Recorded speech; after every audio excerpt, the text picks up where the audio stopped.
Hello students, welcome to आरबिल public school online class standard 5th। Subject है आपका Hindi second. Students chapter 8 यहाँ से PA3 का आपका सिलेबस स्टार्ट होता है। चैप्टर नेम है सर्वनाम। चलिए अब हम इसकी बुक रीडिंग करते हैं। दिए गए चित्र को ध्यानपूर्वक देखिए। अब हम इसकी जो एक स्टोरी है इसको पढ़ते हैं। बासु 5वीं कक्षा में पढ़ता है। वह बहुत बुद्धिमान है। उसे सभी प्रश्नों के उत्तर आते हैं। उसकी कक्षा अध्यापिका का नाम श्रीमती सुरभि सक्सेना है। वह उसे हिंदी पढ़ाती हैं। उन्होंने सभी को निबंध लिखने के लिए कहा था। उसने उन्हें अपना निबंध पढ़कर सुनाया। उन्होंने उसकी बहुत प्रशंसा की। आपने देखा ऊपर दिए गए गद्यांश में मोटे छपे शब्द बासु तथा उसकी कक्षा अध्यापिका के लिए प्रयुक्त किए गए संज्ञा शब्दों वासु तथा शूरबी सक्सेना का प्रयोग बार बार ना करना पड़े, इसीलिए वहाँ उसे, उसकी, वे, उन्होंने, उन्हें, अपना आदि शब्दों का प्रयोग किया गया है। यह सभी सर्वनाम हैं। ठीक है, अब हम देखते हैं सर्वनाम की डेफिनेशन।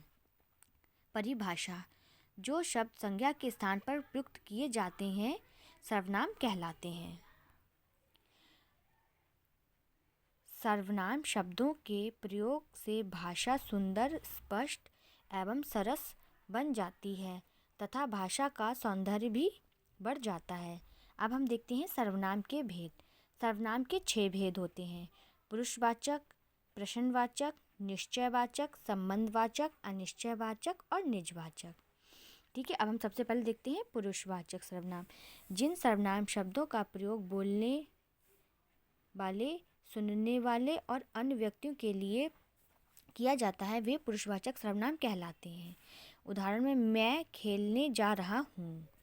ठीक है, अब हम देखते हैं यहाँ पर इस पेज पर पुरुषवाचक सर्वनाम के भी 3 भेद होते हैं: उत्तम पुरुष, मध्यम पुरुष और अन्य पुरुष। ठीक है, इसकी डेफिनेशंस ये दी हुई हैं। इन सर्वनाम शब्दों का प्रयोग बोलने वाला या बातचीत करने वाला व्यक्ति अपने लिए करता है, जैसे मैं, मैंने, हम, हमने, हमारा आदि। और फिर है मध्यम पुरुष। इन सर्वनाम शब्दों का प्रयोग सुनने वाले के लिए किया जाता है, जैसे तुम, तुम्हारा, आप, आपका आदि। अन्य पुरुष: इन सर्वनाम शब्दों का प्रयोग वक्ता किसी अन्य के लिए करता है, जैसे वह, वे, उसका, उसकी, उनका आदि। ठीक है, अब है निश्चयवाचक सर्वनाम। जिन सर्वनाम शब्दों का प्रयोग किसी निश्चित व्यक्ति या वस्तु के लिए किया जाता है वे निश्चयवाचक सर्वनाम कहलाते हैं। जैसे उदाहरण में यह बल्ला अमन का है।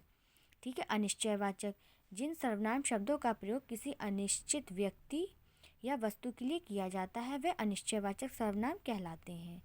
दाल में कुछ गिर गया। अब है प्रश्नवाचक। इसमें प्रश्न किया जाता है।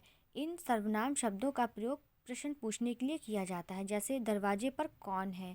यहाँ पर जो ये कौन वर्ड आया है ना, ये आपका प्रश्नवाचक है। अब संबंधवाचक: इन सर्वनाम शब्दों का प्रयोग वाक्य में आए संज्ञा या सर्वनाम शब्दों के संबंध बताने के लिए किया जाता है, जैसी करनी वैसी भरनी। अब है निश्चयवाचक सर्वनाम। इन सर्वनाम शब्दों का प्रयोग वक्ता अपने लिए करता है, जैसे बच्चा अपने आप सीढ़ियाँ चढ़ गया। यहाँ पर देखिए सर्वनाम शब्द में वचन, जैसे अब ऐसे एक वचन और इनके बहुवचन होंगे। मैं का हम, तुम का आप, यह का ये, वह का वे, इसे का इन्हें, मुझे का हमें, तुम्हें का आपको, उसने उन्होंने, इसने इन्होंने, उसे उन्हें।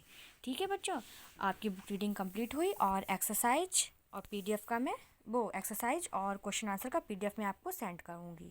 Thank you.